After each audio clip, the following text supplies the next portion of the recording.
Assalamualaikum warahmatullahi wabarakatuh.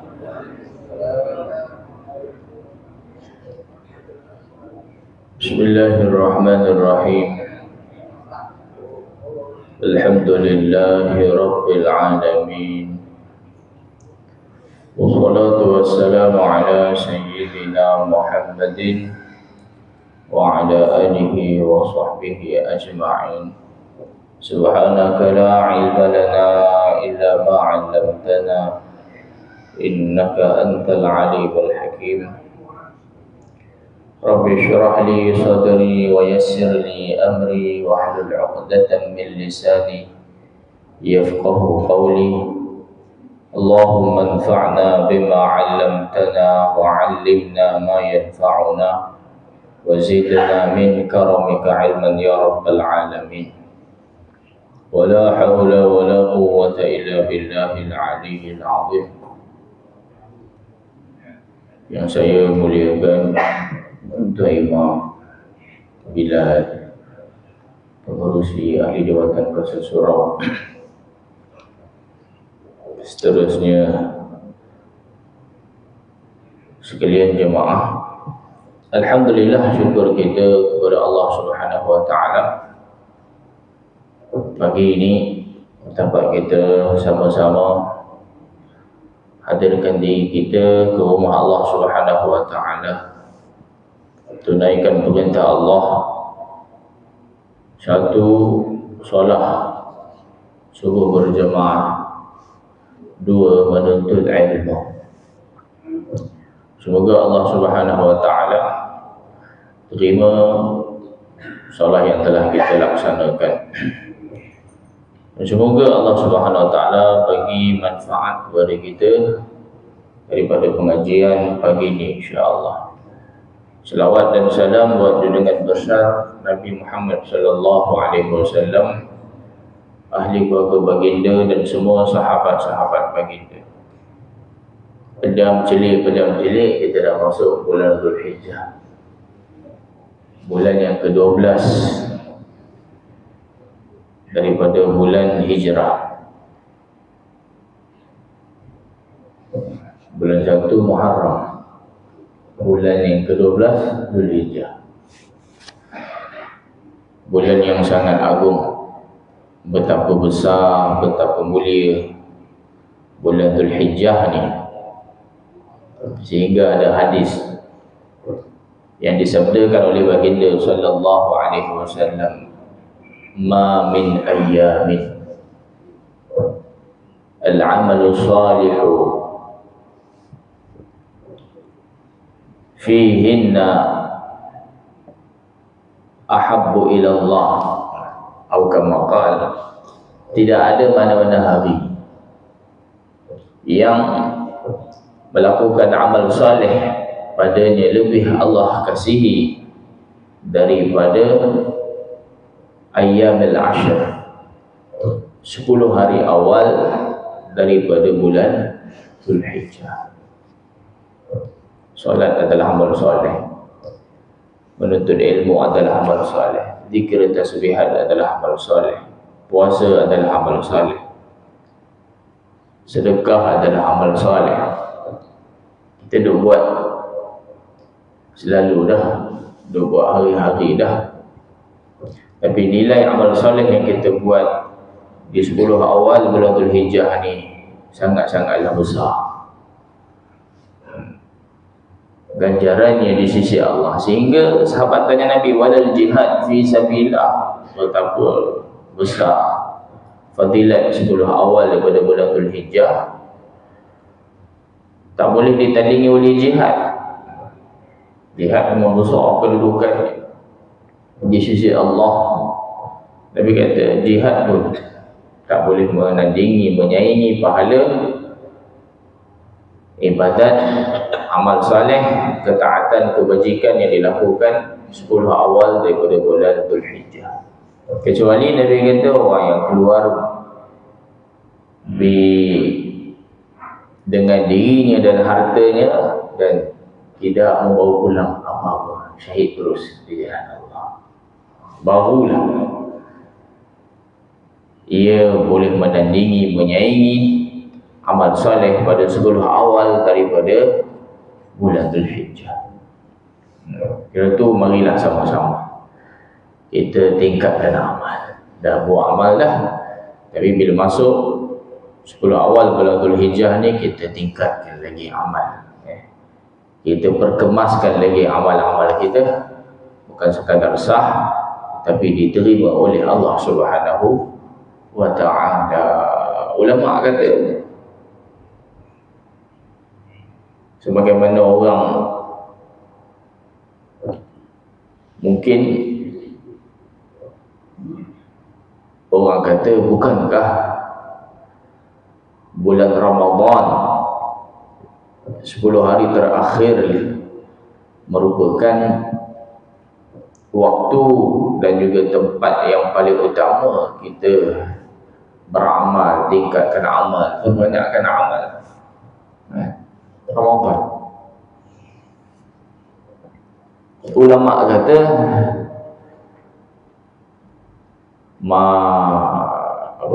Ramadan itu terbaik daripada sekalian hari-hari yang lain iktibar malam. 10 malam terakhir Ramadan, 10 malam terakhir. Adapun 10 bulan Zulhijjah ni iktibar siang hari. Iktibar malam dalam setahun paling baik 10 hari terakhir bulan Ramadan, 10 malam terakhir. Kenapa? Kerana padanya terdapat malam Lailatul Qadar. Satu malam lebih baik daripada 1000 bulan. Adapun iktibar siang hari, yang terbaik adalah 10 hari awal daripada bulan Zulhijjah. 10 hari awal. Nabi SAW bagi saranan kepada umatnya agar tingkatkan amal, perbanyakkan amal, tambah mutu amal. Amal yang boleh kita lakukan antaranya adalah puasa. Kalau dapat daripada 1 Zulhijjah lagi, 1 Zulhijjah lagi kita dah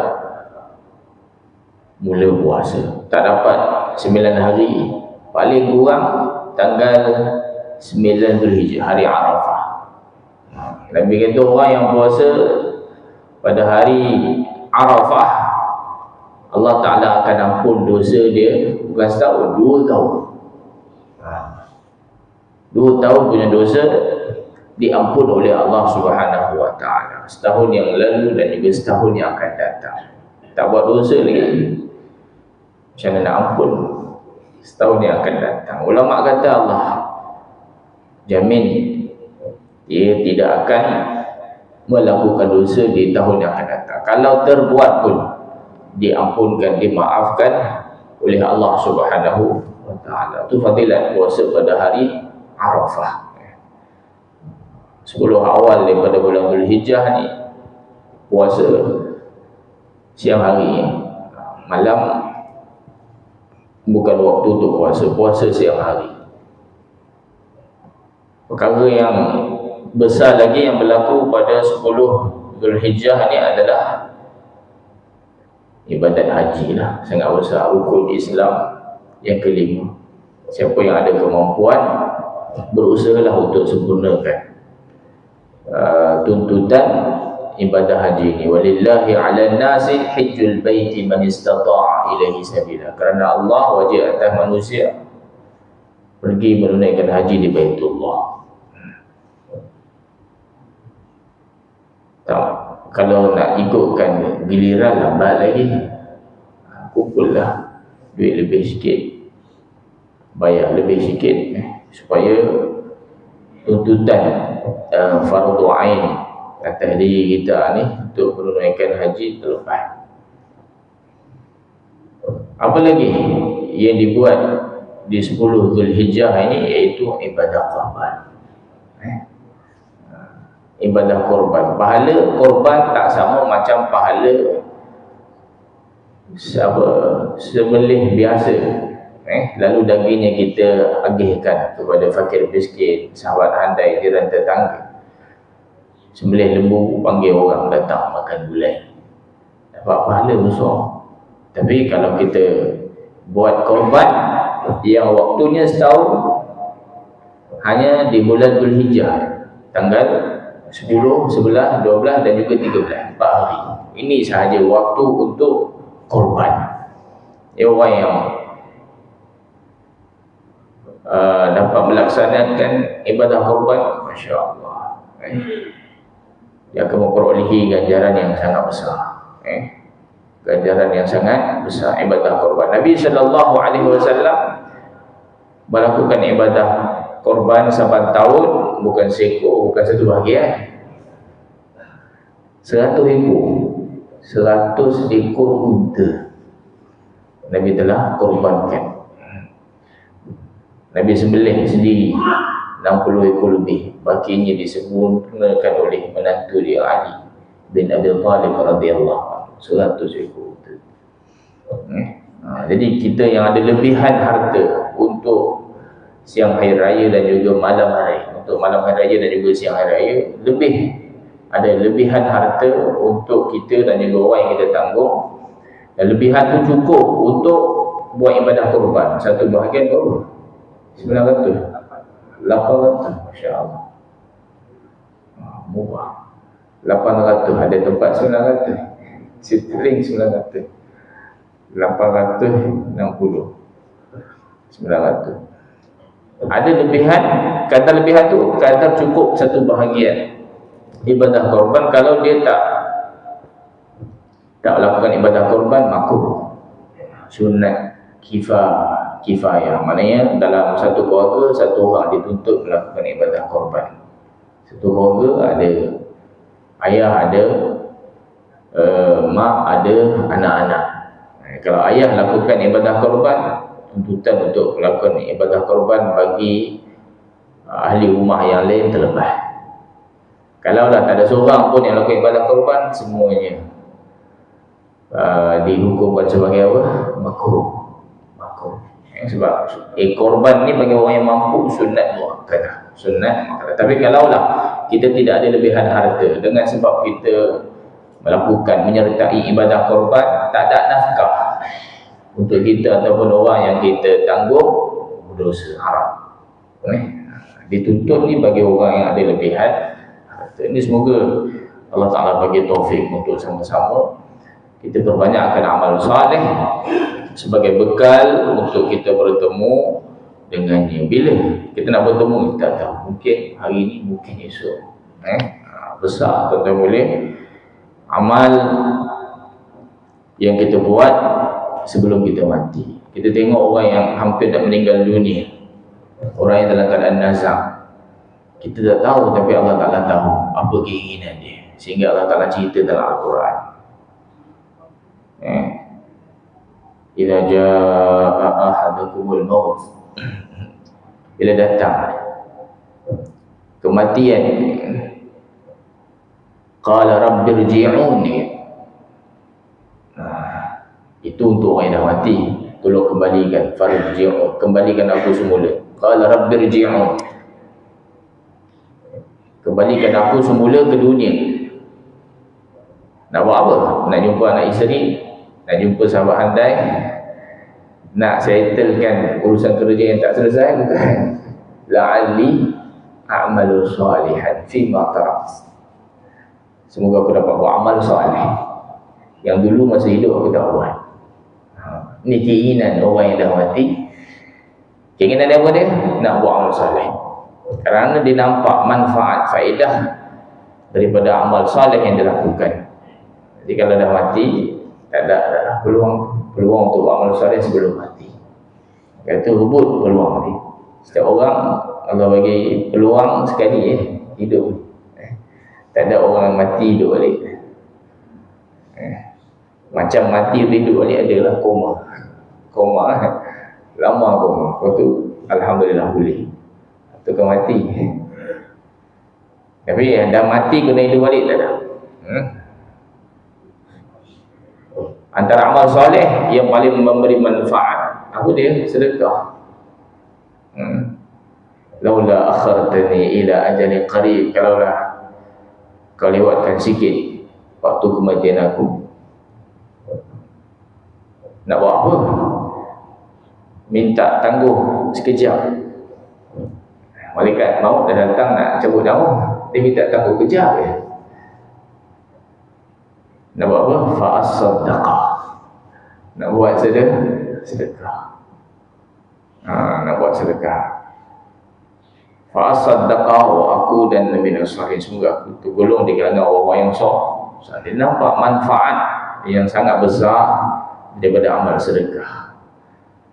Nabi kata, ittaqun nar walau bi syiqqi tamrah, takutlah kamu akan api neraka walaupun dengan sedekah separuh tamar.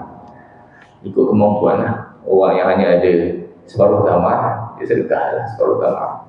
Orang yang ada harta banyak, sedekahlah ikut kemampuan yang ada pada dia. Nak beritahu manfaat daripada sedekah besar, walaupun kecil, dia boleh menjadi sebab seseorang itu diselamatkan daripada azab neraka Allah Subhanahu Wa Taala. Ambil peluang di bulan yang sangat mulia, bulan Dzulhijjah ini, kita perbanyakkan sedekah. Kita buat ibadah korban, dagingnya bukan kita makan untuk kita selama setahun.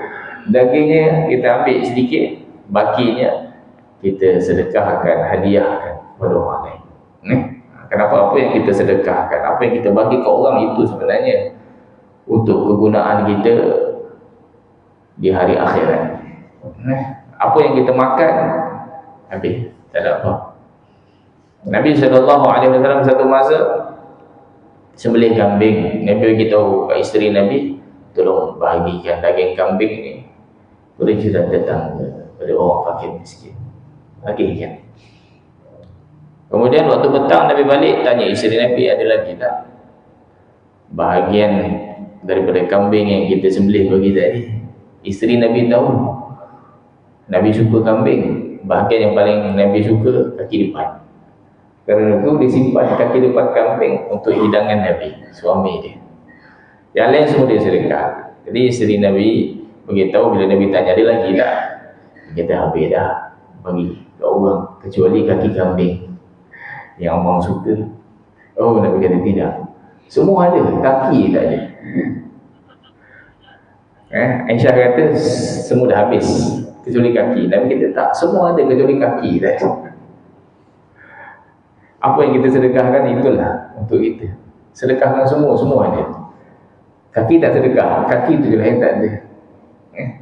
Jadi kita menyertai ibadah korban, dapat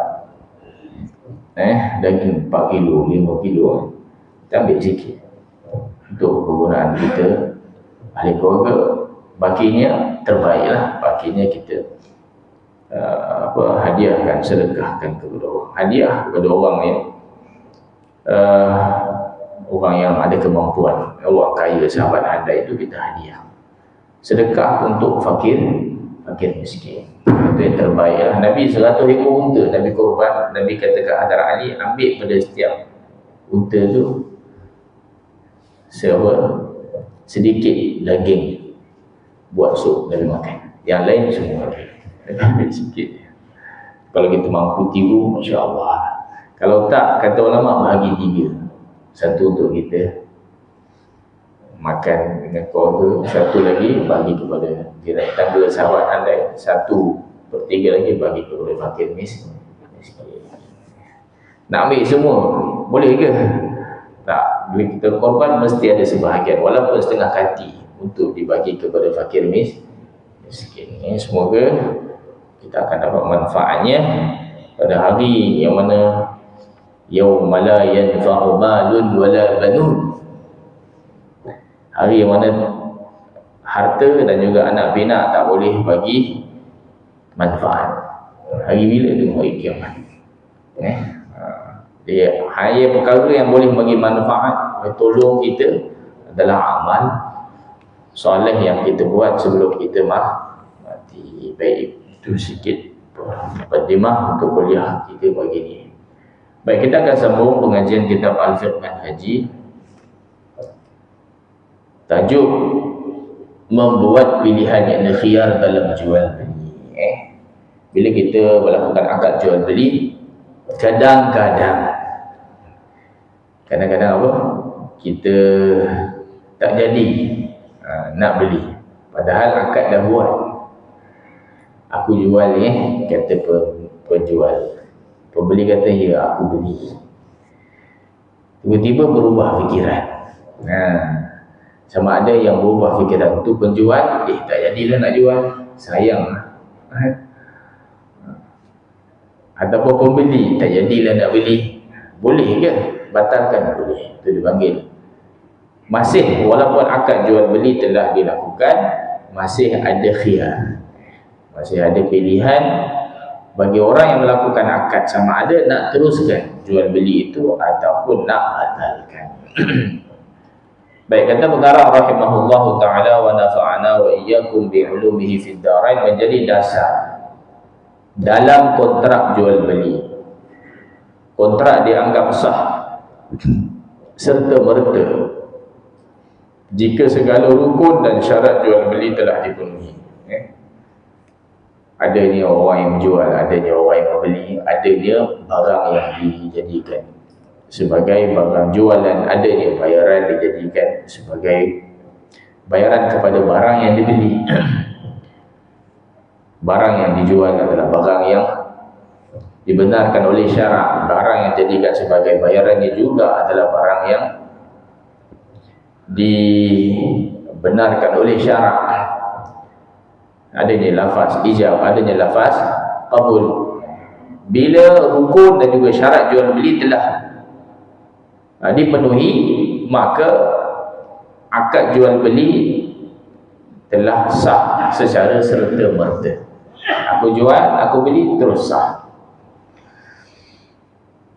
Dengan ini, bila akad jual beli dah sah, hak milik barang yang dijual bertukar milik kepada pembeli, dan juga hak barangan yang digunakan sebagai bayaran menjadi milik penjual.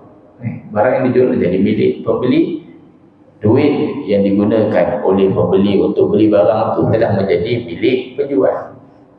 Bila akad jual beli dah sah, bertukarlah hak milik. Oleh itu, kedua-dua pihak tidak mempunyai pilihan untuk membatalkan kontrak tersebut. Namun demikian, Allah Ta'ala tetap mengambil kira kepentingan manusia. Kedua-dua pihak yang menjalankan kontrak mungkin bersikap gopoh. Seorang gopoh nak jual, seorang gopoh nak membeli. Dapat harta warisan, apa dia, tanah. Contoh. Tanpa fikir panjang, nak pakai duit, jual. Tiba-tiba berubah fikiran, tak jadi jual lah. Baik. Oleh itu, kedua pihak yang menjalankan kontrak mungkin bersikap gopoh dan tidak teliti dalam membuat keputusan sama ada nak jual atau beli. Oleh yang demikian, kesahihan jual beli tidak semestinya berdasarkan hanya apabila rukun dan juga syarat yang dipenuhi. Sebaliknya, kedua pihak berhak untuk meneruskan atau membatalkan kontrak yang telah dipersetujui. Walaupun dah langsungkan akad jual beli, masih boleh lagi batalkan. Masih ada ruang yang Allah Ta'ala bagi, ruang pilihan kepada penjual pembeli sama ada nak teruskan ataupun nak batalkan. Langkah ini sebagai tanda prihatin syarak agama Islam kepada penganutnya, dan juga bertujuan memastikan agar kontrak tersebut dijalankan dengan penuh kerelaan, bukan ada paksaan. Jual beli dilakukan dalam keadaan paksaan tidak sah. Pilihan untuk meneruskan atau membatalkan kontrak yang telah dipersetujui diberikan oleh syarak kepada pihak yang menjalankan kontrak jual beli. Penjual pun ada hak pilih sama ada nak teruskan jualan atau nak batalkan. Pembeli pun ada hak yang diberi oleh syarak, sama ada nak teruskan bilian ataupun nak batalkan. Tapi ada syaratnya. Baik. Pilihan yang diberi oleh syarak kepada orang yang melangsungkan akad jual beli ini, pilihannya ada berapa? Ada 3. Keadaan yang disebut sebagai khiyar. 1, khiyar majlis. Yang kedua, khiyar syarat. Yang ketiga, khiyar ain. 3 pilihan. Khiyar majlis, khiyar syarat dan juga khiyar ain. Keterangan mengenai khiyar-khiyar tersebut adalah seperti berikut. 1, khiyar majlis. Apa makna dia? Orang yang menjual dan membeli masih ada pilihan sama ada nak teruskan jual beli ataupun nak batalkan. Pilihan ini dipanggil khiyar majlis. Yang kedua, pihak berhak menarik balik kontrak jual beli tersebut walaupun kontrak tersebut telah dipersetujui dan telah disahkan, dengan syarat ia dilakukan di majlis yang sama dan secara fizikalnya mereka masih belum berpisah. Lepas kita buat akad jual beli, selama penjual dan pembeli masih bersama, belum berpisah, pembeli belum lagi tinggalkan penjual atau penjual belum lagi meninggalkan pembeli. Walaupun akad jual beli telah dibuat, duit pembeli dah bayar, barang pembeli telah ambil daripada penjual, tetapi selama mereka tak berpisah, mereka masih ada khiyar majlis. Maksudnya apa? Boleh mereka batalkan. Sama ada nak teruskan jual beli boleh, nak batalkan jual beli pun boleh. Kalau nak batalkan, pulangkan balik. Pembeli pulangkan balik barang yang dibeli kepada penjual, penjual pulangkan balik bayaran kepada pembeli kalaulah barang telah dilakukan pertukaran. Jika mereka telah berpisah daripada majlis jual beli tersebut, khiyar ini tidak dibenarkan dan kontrak tersebut perlu dilaksanakan. Bila mushtari dah, pembeli dah tinggalkan penjual, pembeli dah keluar daripada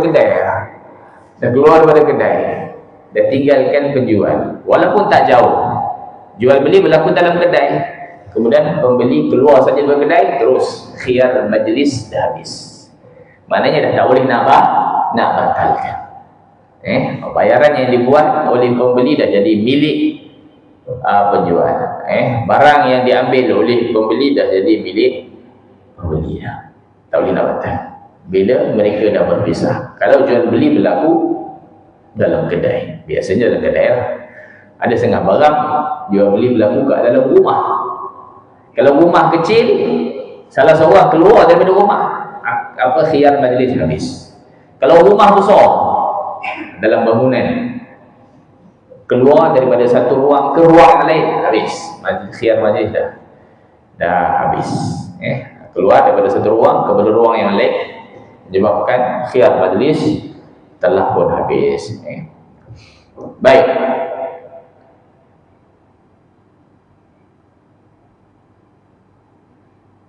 Jika mereka telah berpisah daripada majlis jual beli tersebut, khiyar ini tidak dibenarkan dan kontrak tersebut perlu dilaksanakan. Apa yang dimaksudkan dengan berpisah? Boleh merujuk kepada amalan yang diguna pakai uruf. Bila penjual telah berpisah daripada pembeli, pembeli telah berpisah daripada penjual. Apa maksud berpisah tu? Ini tengok uruf. Keadaan macam ni, uruf setempat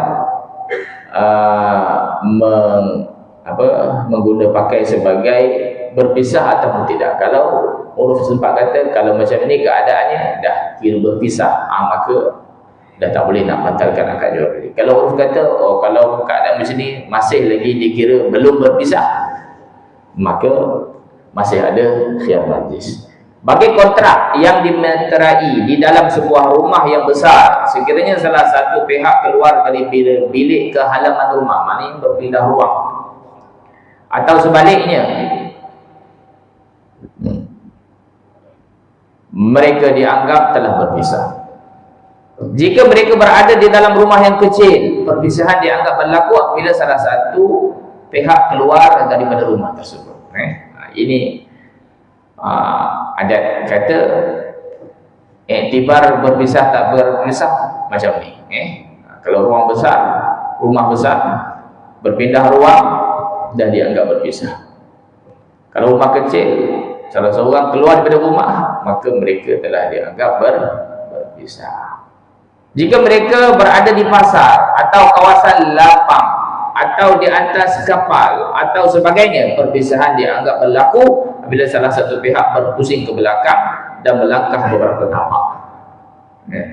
Besar sangat kawasan ni, jual beli kat padang. Contoh, jual beli dalam dewan, jual beli dalam kapal besar.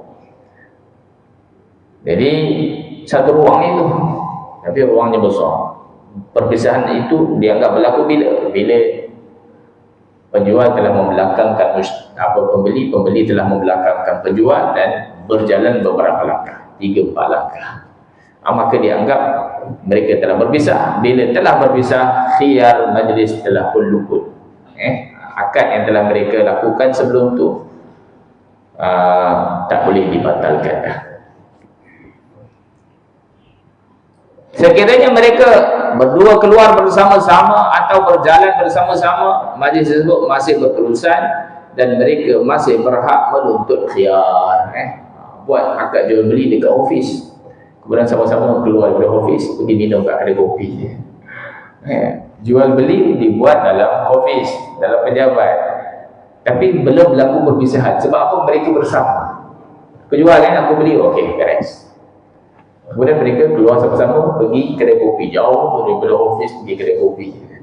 Tapi oleh kerana mereka berdua masih tak berpisah, masih bersama, maka khiyar majlis masih ada. Tengah minum kopi, tiba-tiba berubah fikiran, nak batalkan akad jual beli yang dibuat, boleh. Walaupun tempat dah tapi selagi mereka penjual dan pembeli masih bersama, dianggap mereka belum lagi berpisah. Bila belum sabit berpisah tu, khiyar majlis masih ada. Walaupun topik perbincangan tu dah berubah. Tadi cerita jual beli, ini cerita bola pula. Selagi tak berpisah, masih ada khiyar majlis. Namun demikian, hak khiyar yang dimiliki tidak boleh digunakan jika salah seorang di antara mereka ataupun kedua pihak membuat keputusan untuk memeterai kontrak jual beli tersebut. Walaupun mereka tak pisah, tapi dua-dua dah tekad untuk teruskan jual beli. Ini kena jadi sah dan tak ada nak batal-batal. Penjual bercakap macam tu, pembeli pun kata macam tu, maka walaupun mereka tak berpisah, khiyar majlis dah habis. Bila mereka pilih untuk teruskan jual beli tersebut. Contohnya apabila mereka berkata, kami telah bersetuju untuk meneruskan kontrak ini, atau kami memilih untuk meneruskannya. Demikian juga jika salah satu pihak meminta pihak satu lagi membuat pilihan. Contohnya penjual berkata, pilih antara terus atau batalkan jual beli. Siapa kata ni? Penjual. Berarti dia telah pilih untuk terus jual. Cuma bergantung kepada pembeli sama ada nak teruskan akad jual beli ataupun nak batal. Bila dia beritahu pilih salah satu, orang yang mengatakan pilihlah salah satu, dia punya khiyar majlis telah habis walaupun masih berada dalam majlis akad yang sama. Tindakan ini menggugurkan hak khiyarnya jika pihak kedua juga membuat pilihan. Ini bermakna haknya untuk khiyar majlis juga telah digugurkan. Penjual kata, okay, pilih sekarang ni nak teruskan akad jual beli ataupun nak batal. Maknanya khiyar majlis untuk penjual dah tak ada, dah habis.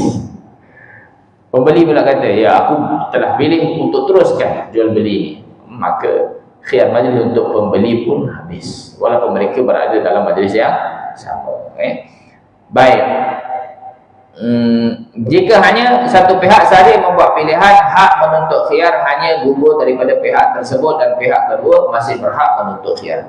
Dalilnya ialah sabda Nabi sallallahu alaihi wasallam, dua pihak yang berjual beli, al-bayyi'ani, boleh membuat pilihan sama ada nak teruskan jual beli ataupun nak batalkan, selagi mereka tidak berpisah, masih bersama. Ini adalah khiyar majlis. Dan sebelum itu mereka bertemu, atau salah seorang di antara mereka memberi pilihan kepada seorang lagi. Zaman sekarang kan satu jual beli bersemuka, satu lagi jual beli atas talian. Okey, selagi berada dalam talian masih ada khiyar majlis. Tapi bila dah diputuskan talian, habis dah khiyar majlisnya. Dalil di atas menunjukkan maksud perpisahan ialah perpisahan fizikal, sebagaimana yang telah dijelaskan sebelum ini. Nabi kata dua orang yang berdua boleh membuat pilihan selagi mereka tidak berpisah. Berpisah itu dari dengan fizikal mereka. Penjual meninggalkan pembeli atau pembeli meninggalkan penjual.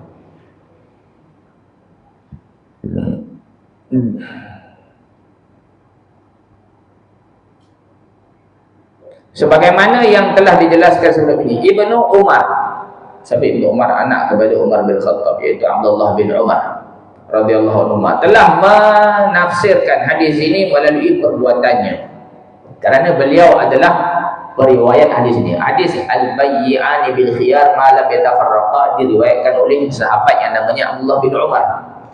Dia yang riwayatkan hadis ini dan dia telah tunjukkan apa maksud hadis ini secara amali. Beliau adalah periwayat hadis ini. Imam Malik meriwayatkan daripada Nafi' rahmatullahi alaih, katanya Nafi' ini khadim, orang yang sering berkhidmat kepada Abdullah bin Umar. Jadi orang yang sering bersama dengan seseorang, dia tahulah sikap dan juga perangai orang tu. Jadi dia cerita antara tabiat ataupun amalan Abdullah bin Umar ni apa? Jika Ibnu Umar radhiyallahu anhu membeli sesuatu yang disukai, tak kira beli makanan ke, beli barang ke, dia akan meninggalkan penjual. Lepas dia buat akad jual beli, aku jual, aku beli, dia terus tinggalkan penjual. Maknanya dia nak batalkan dia khiyar majlis. Selagi penjual dan pembeli berada dalam majlis sama, masih ada khiyar. Tapi bila penjual dan pembeli telah berpisah, maka khiyar majlis telah luput. Jadi bila dia beli, dia terus tinggalkan. Juga diriwayatkan daripada Ibnu Umar radhiyallahu anhu, katanya, saya menjual kepada Amirul Mukminin Utsman sejumlah harta di Al-Wadi dengan sejumlah harta miliknya di Khaybar. Mereka jual beli dengan cara tukar, tanah dengan tanah. Satu tanah di Wadi dijual, bayarannya adalah tanah di Khaybar. Setelah selesai kami berjual beli, saya segera berpaling dan keluar daripada rumahnya, daripada rumah Amirul Mukminin Utsman bin Affan radhiyallahu anhu. Terus Abdullah bin Umar tinggalkan Amirul Mukminin, tinggalkan Hadrat Utsman, keluar daripada rumah Hadrat Utsman. Kenapa? Kerana saya bimbang dia akan meminta semula jualannya. Takut Utsman batalkan hasrat dia untuk jual itu.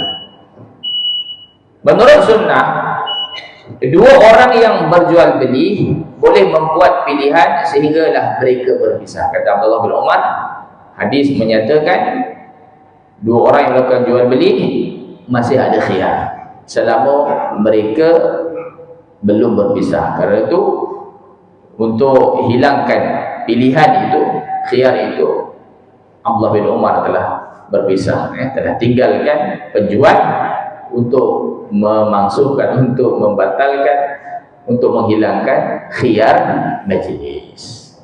Baik, itu yang pertama yang diberi oleh syarak kepada penjual dan juga pembeli setelah akad yang mereka lakukan. Apa dia? Khiyar majlis. Selama mereka berada dalam majlis, masih ada khiyar bagi penjual, juga bagi pembeli, sama ada nak teruskan akad jual beli ataupun nak batalkan. Tapi bila berlaku perpisahan, maka tidak ada lagi khiyar majlis, akad jual beli tidak boleh lagi dibatalkan. Yang kedua, khiyar yang kedua dipanggil khiyar syarat. Khiyar syarat berlaku apabila salah satu pihak atau kedua pihak menetapkan syarat. Dia mempunyai hak khiyar, iaitu hak untuk membatalkan kontrak dalam tempoh tertentu.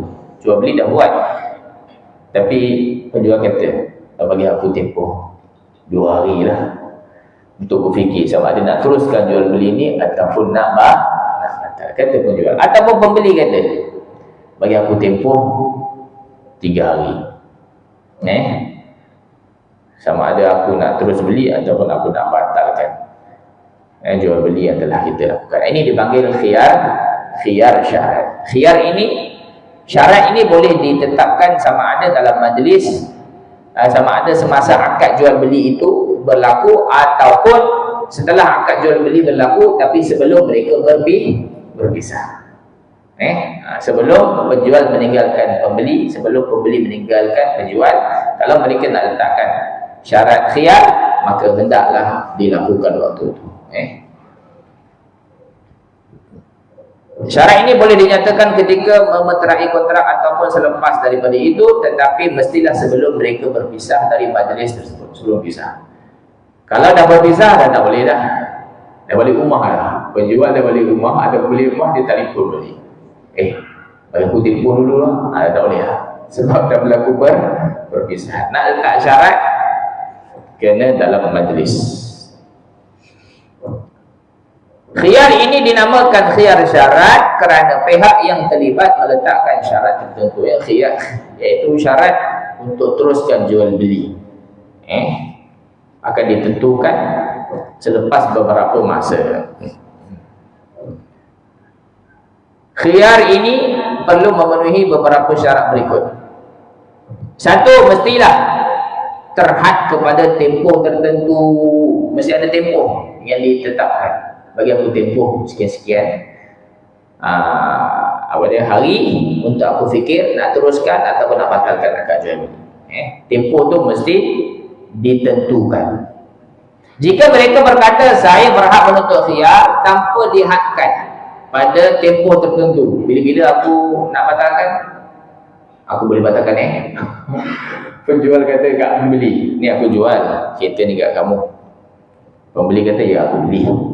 Walaupun dia penjual kata, tapi kalau lepas ni aku berubah fikiran tak nak beli, jadi kita batalkan lah akad jual beli ni. Jadi dia tak nyatakan bila-bila aku berubah fikiran, bila-bila tu berapa hari. Bila tak ditentukan khiyar, syarat tersebut terbatal, jual beli sah. Khiyar tersebut tidak sah. Begitu juga jika mereka menghadkan khiyar tersebut ke suatu tempoh yang tidak diketahui. Contoh, hanya beberapa hari. Beberapa hari itu berapa? Seminggu, sebulan, setahun, beberapa hari. 3 hari, 4 hari, 5 hari. Ataupun sehingga datang sebulan. Bulan tu akan datang bila? Tak diketahui. Atau sebagainya.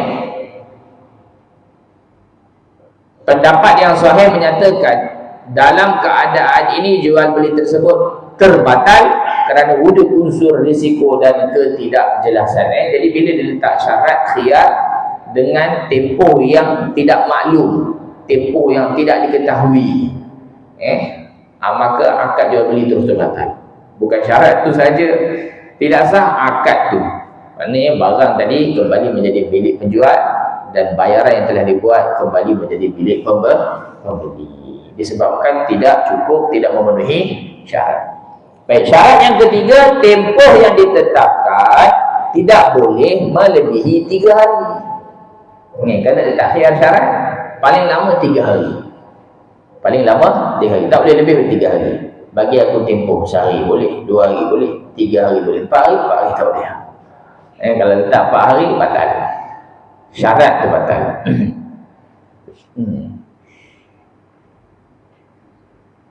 Jika barangan tersebut tidak mudah rosak dalam tempoh tersebut, boleh bagi tempoh paling lama 3 hari. Ini kalau barang ini dalam masa 3 hari tak berubah, rumah, tanah, kereta, bekas dan sebagainya. Tapi kalau barang dalam tempoh 3 hari boleh rosak, maka tak boleh lah letak syarat sampai 3 hari. Dia kena kurang daripada itu dalam tempoh yang mana bila dibatalkan barang tu masih hidup, masih boleh dia ambil manfaat. Macam makanan tak boleh tahan lama. Setengah makanan tak boleh tahan lama, maka tak boleh dah khiyarnya melebihi sampai 3 hari. Baik, biasanya masa untuk berfikir sama ada nak teruskan jual beli ataupun nak batal tidak perlu melebihi tempoh tersebut, iaitu 3 hari. Oleh itu jual beli tersebut dianggap terbatal jika melebihi tempoh tersebut, walaupun sesaat, lebih walaupun sesaat, batal. Begitu juga jual beli akan terbatal jika barangan tersebut akan rosak dalam tempoh yang ditetapkan. Gulai cari boleh tahan, tapi dia bagi tempoh khiyar sampai 3 hari, batal. Jual beli itu terbatal walaupun tempoh tersebut tidak sampai 3 hari. Baik, yang ketiga syaratnya adalah tempoh mestilah berturutan dan bersambung dengan kontrak. Mesti berturutan. 3 hari itu berturut-turut, Sabtu, Ahad, Isnin, Jumaat, Sabtu, Ahad.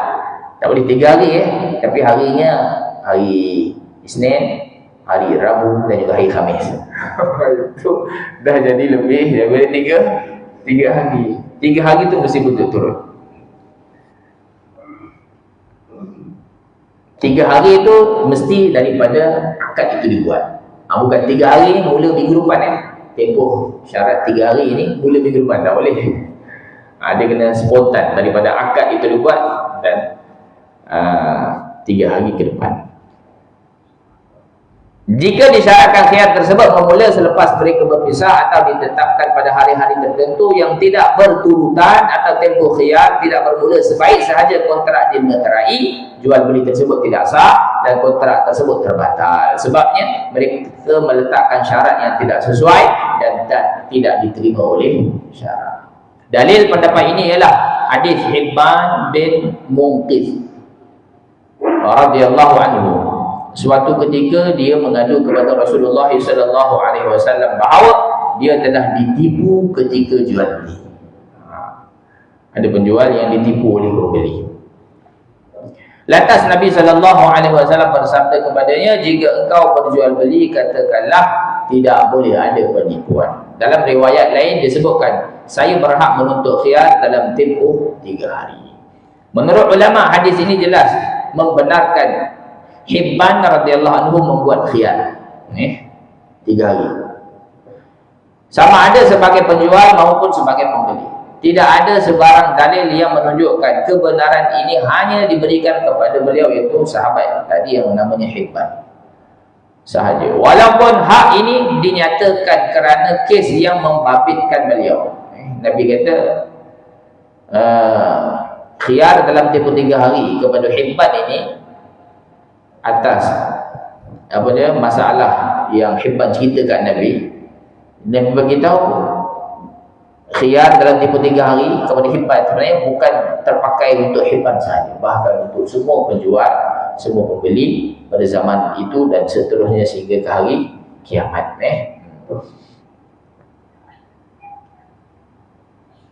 Kalau kita nak khususkan hadisnya hanya untuk sahabat Hibban ini sahaja, tak terpakai untuk orang lain, datangkan dalil. Kalau tak ada dalil, dihukumkan sebagai umum. Para ulama menyatakan pengajaran diambil berdasarkan lafaz yang umum, bukan berdasarkan sebab yang khusus. Pengajaran yang umum apa dia dalam hadis itu? Khiyar paling lama 3 hari. Yang khusus itu Nabi tujukan kepada sahabat yang cerita masalah dia kepada Nabi, iaitu Hibban. Dengan itu hadis ini adalah umum, membabitkan semua bentuk jual beli serta melibatkan semua penjual dan pembeli. Melainkan jika wujud dalil yang lain yang tidak membenarkan khiyar dalam jual beli, seperti jual beli riba dan juga salam. Ada hadis yang mengecualikan khiyar ini untuk jual beli riba, jual beli barang-barang yang ada riba. Contohnya pertukaran duit. Nak raya dah ni, tapi raya haji tu orang bagi duit raya. Jadi kita tukar duit dengan duit juga. Kita tukar duit lama, kita nak duit baru. Kita tukar duit not besar, nak duit not kecil. bila tukar.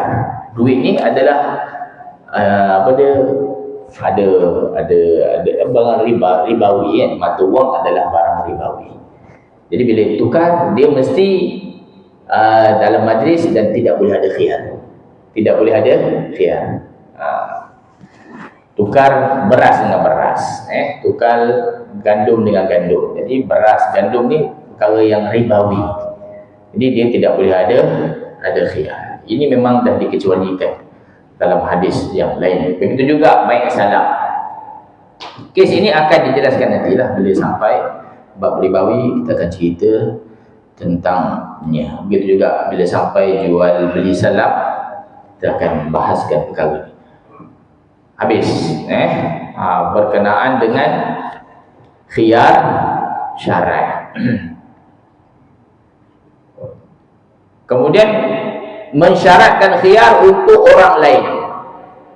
Selain dibenarkan pihak yang mengikat kontrak menetapkan syarat boleh khiyar untuk dirinya, dia juga boleh menetapkan syarat boleh khiyar untuk orang lain, iaitu pihak yang tidak terlibat dalam kontrak tersebut, kontrak jual beli. Sebabnya syarat membenarkan khiyar demi keperluan dan kepentingan pihak yang terlibat dan bertujuan mengelak sebarang penipuan dan kemudaratan kepada pihak yang mengikat kontrak. Mungkin tujuan ini tidak tercapai jika hak melakukan khiyar hanya berada pada tangan pihak yang berkontrak kerana kekurangan pengalaman penjual pembeli. Walaupun cukup syarat untuk menjual dan untuk membeli, barang yang dijual, barang yang dibeli pun cukup syaratnya. Ini kadang-kadang penjual dan pembeli ini tidak ada pengalaman dalam berjual beli. Dia tak tahu kebaikan dan kekurangan pada barang yang dijual atau pada barang yang dibeli. Maka dia perlu rujuk kepada orang yang dah biasa jual beli. Barang ini dijual dengan harga sekian, munasabah lah.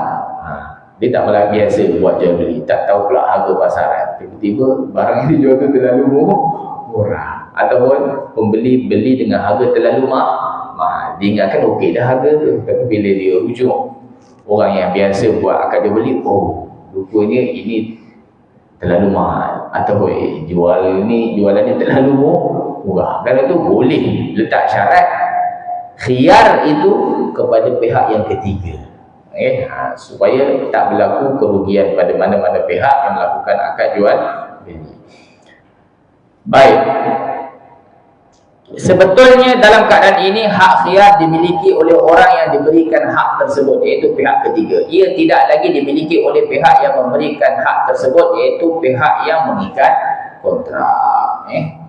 Baik. Bilakah hak khiyar dibatalkan? Apabila pihak yang mempunyai hak khiyar memilih untuk membatalkan kontrak, tak jadi belilah, maka kontrak tersebut dianggap batal. Saya kira yang batalkan itu penjual atau pembeli. Bila dipilih untuk batalkan akad jual beli, maka terus terbatal. Contohnya apabila dia berkata, saya batalkan jual beli ini, ataupun apabila hak khiyar berada di tangan pihak penjual dan dia berkata, saya menarik balik barangan yang saya jual itu, penjual kata, maka batal hak khiyar akad jual beli. Ataupun pihak pembeli berkata, saya menarik balik bayaran ini, ataupun apa sahaja tindakan yang seumpamanya. Jika sesuatu kontrak jual beli dianggap terlaksana, jika hak khiyar terbatal, hak khiyar syarat pula dianggap terbatal dengan sebab-sebab berikut. Pertama, tamat tempoh yang disyaratkan.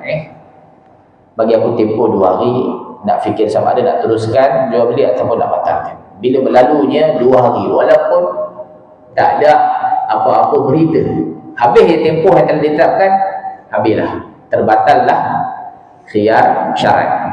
Sama ada penjual atau pembeli atau kedua-duanya sekali yang meletakkan syarat sampai 2 hari, sampai 3 hari itu, tak kiralah penjual atau pembeli, bila berlalu tempoh tersebut dan tidak ada apa-apa khabar sama ada nak batalkan atau nak teruskan, habis tempoh, habislah khiyar syarat, maka kontrak tersebut dianggap terlaksana dan khiyar tersebut terbatal. Tiada siapa lagi selepas itu berhak membatalkan kontrak tersebut. 2. Jual beli tersebut diteruskan dan dipersetujui dalam tempoh khiyar.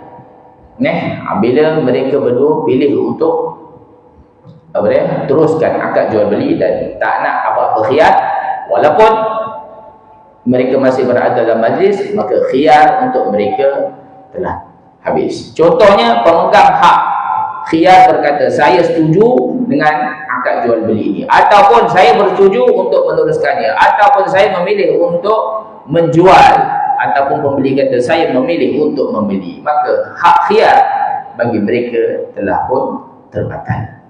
Dan yang ketiga, apabila pemegang hak khiyar melakukan sesuatu yang pada kebiasaannya hanya dilakukan oleh seseorang pemilik. Contoh, dia beli kuih, beli nasi, kemudian dia pun makan nasi itu, habislah.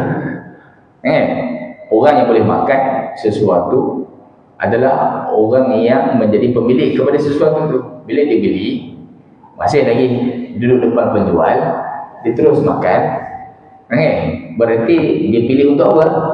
Untuk belilah. Dia tidak pilih untuk batal. Kalau dia pilih untuk batal, dia tak akan makan. Tapi bila dia dah makan, apabila pemegang hak khiyar melakukan sesuatu yang pada kebiasaannya hanya dilakukan oleh seorang pemilik, perbuatan ini menunjukkan dia bersetuju meneruskan jual beli tersebut dan membatalkan hak khiyarnya. Namun ini hanya berlaku jika pemegang hak khiyar adalah pembeli. Jika tindakan tersebut lahir daripada penjual, tindakan ini menunjukkan kontrak tersebut telah dibatalkan. Nak beli lah. Kemudian bila kawan tu ambil, pembeli ambil balik, penjual ambil balik, masuk balik dia. Berarti dia batalkan pilihan dia untuk jual. Baik, tajuk seterusnya hukum barang dalam tempoh khiyar, wallahu a'lam. Boleh kita pergi setakat ni. Sebelum saya tutup majlis, ada beberapa pertanyaan. Assalamualaikum warahmatullahi wabarakatuh. Contoh jual beli tanah tadi, yang pembeli dah setuju dan yang penjual dah setuju nak beli apa? Contoh 20,000 harga tanah tu, dia bayar tu 20,000, lepas tu dia masuk berbincang-bincang tu, dia buat fikiran, duit dah bayar lah 20,000 ni. Tiba-tiba pembeli kata, saya tak jadi beli lah. Tapi yang penjual kata, okey tak apa, tak jadi tak apa, tapi duit ni aku tak akan pulangkan. Tak makan dia dulu, anak nak kahwin simpan. Macam mana kan dia? Kawan pun itu namanya khiyar majlis. Selagi penjual dan pembeli berada dalam majlis akad jual beli, mereka ada khiyar majlis. Apa makna khiyar majlis? Makna pembeli boleh batalkan jual beli yang telah dia buat, ataupun penjual boleh batalkan jualan yang dia buat. Okey, boleh. Bila dibatalkan, terbatallah jual beli. Adapun duit penjual enggan kembalikan, itu dikira apa? Hutang lah. Penjual berhutang, itu dah masuk kes lain lah. Bukan lagi jual beli. Sebab jual beli dah dibatalkan. Itu masuk masalah pembeli telah hutangkan duit di 20,000 kepada penjual. Jadi bila berhutang kena bayar lah. Bila berhutang kena bayar. Jadi bila kita tetapkanlah bila waktu orang yang hutang tadi nak bayar. Bila sampai waktu tersebut, pembeli bolehlah datang. Orang yang bagi hutang tu boleh datang tuntut hutang. Itu dia masuk kes lain dah. Ada lagi yang lain? Tak ada lain? Satu lagi. Kita jual beli duit apa ni? Contoh saya duit 1,000 apa tu yang dicari-cari, saya dapat beli. Mereka dengan kopi ni ambil duit tu, harga 1,000, dia bayar 20,000. Tapi kalau dapat 20,000 saya jual dapat 40,000 kan? Macam mana gaya apa ni? Modal ada 1,000, dapatnya dapat 40,000 dia. Ada kali riba kan ataupun boleh tak boleh ambil duit? Dia duit lama ni dah tak terpakai dah. Kita pergi kedai, kita nak beli barang, agak-agak penjual nak terima duit lama ni. Tak ada dah kan. Duit je lama ni dia dah tak laku zaman sekarang. Bukan maksud tak laku tu maknanya jual beli dah tidak lagi digunakan dengan duit lama ni lah. Jadi dia dah jadi macam apa lah, barang-barang lain lah. Jadi barang antik. Jadi kita jual barang, beli dengan harga murah, jual dengan harga mahal. Kalau dipersetujui, dipersetujui oleh penjual dan pembeli, tak ada masalah. Antara jual beli ni di atas redha meredai. Ada satu orang dia jual garu. Kawan ni jual berapa ribu? 15,000. 15,000. Kemudian orang yang beli dengan harga 15,000 ni, dia jual pula yang dia beli 5,000 tu dengan nilai 50,000.